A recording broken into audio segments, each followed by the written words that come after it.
আসসালামু আলাইকুম সবাইকে, কেমন আছেন সবাই? আজ চলে আসছি আমার হ্যান্ডমেড জুয়েলারি যে বিজনেস সেই রিলেটেড ব্লগ নিয়ে। মানে এটার যে জিনিসপত্রগুলো আমি কিনে নিয়ে আসছি সেটাই আপনাদের সাথে শেয়ার করতে চলে আসলাম। এটা আমি নিয়েছি একটা বক্স। এটার প্রাইস পড়েছিল ১০০ টাকা। এটা হলো চক একটু দাম কম। এরপর আমি যে এই জিনিসগুলা নিয়ে আসছি, এর আগেও আমি শেয়ার করেছিলাম যে কি কি এনেছিলাম প্রথমবার। এই সেকেন্ড টাইম আমি গিয়েছি। এগুলা কুন্দন। আমি বিভিন্ন কালারের কুন্দনগুলি এনেছি।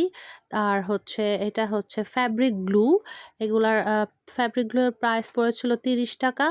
আর এই যে কুন্দনগুলো দেখতে পাচ্ছেন, এগুলো পাইকারি মূল্যে যদি আপনি নিতে চান, সেক্ষেত্রে কিন্তু এগুলা ৫০ গ্রামের নিচে আপনি নিতে পারবেন না। এবং প্রাইসটা মনে নেই সবগুলোর। আম মানে ৫০ গ্রাম নিলে মোটামুটি একটু রিজনেবল প্রাইসেই পাওয়া যায়। তো এই বিভিন্ন কালারের আমি নিয়ে এসছিলাম কুন্দন।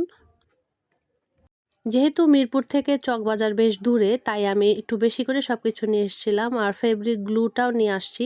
যদিও আমি B6000 আঠাটাই বেশি ইউজ করি। আর এই জরিগুলাও নিয়ে আসছি।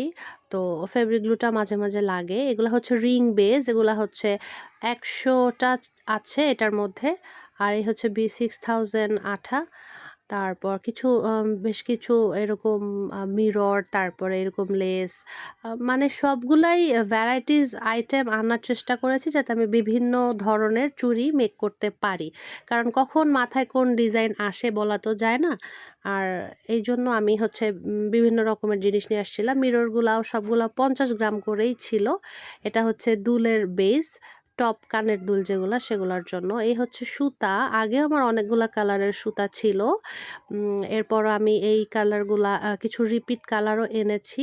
কারণ ওখানে ২০ টাকা করে পড়ে সুতার দাম। আর এই আমার আজকের জিনিস।